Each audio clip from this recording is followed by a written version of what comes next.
Those earnings out by Intel, big beats on the top and bottom line for the most recent quarter, and revenue guidance of $13.8 to $14.8 billion for the current quarter that we're in, well above analyst estimates. But of course, the street really looking for that long-term vision here and its long-term plans under Lip-Bu Tan.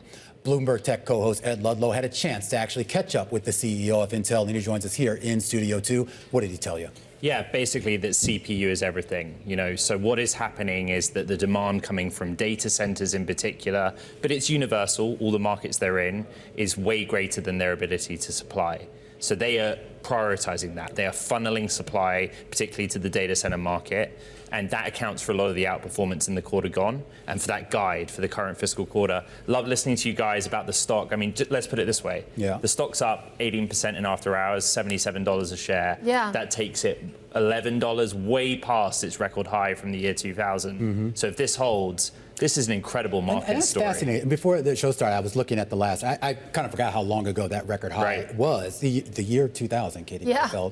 Some of us weren't even around then. Barely alive. But it gets to the idea of why. Yeah. Yeah. Well, I mean, and Ed, this is a little bit of an impossible question, but Tim did ask the question. You think about the government taking a stake in Intel. Sure. What we're talking about today, these numbers that we're talking about today, would that be possible? Because at the time, I mean, the language around that was very much, this is a lifeline for Intel. A part of the Intel story was shoring up the balance sheet, which wasn't just from the US stake, but they used other mechanisms, particularly through private markets, to do that as well, right?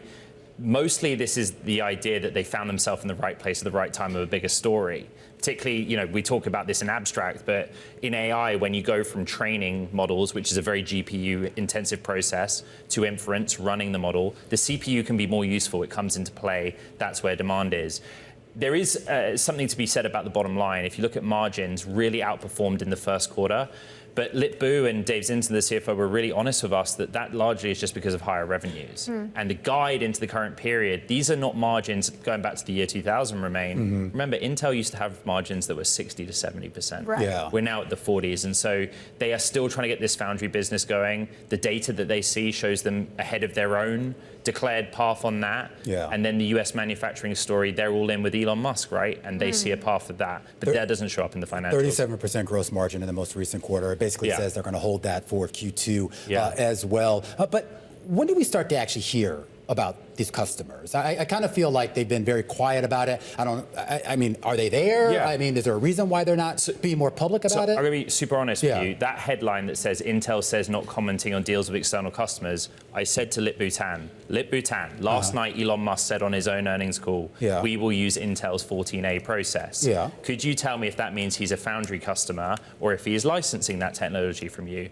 That was Lip-Bu Tan's response. He is saying that it is for the customer to talk about it, not for him. This is Lip-Bu Tan's whole philosophy, to be modest, to underpromise and overdeliver, but they aren't naming customers. That has been something that's held the company back, proving they have real third-party foundry customers.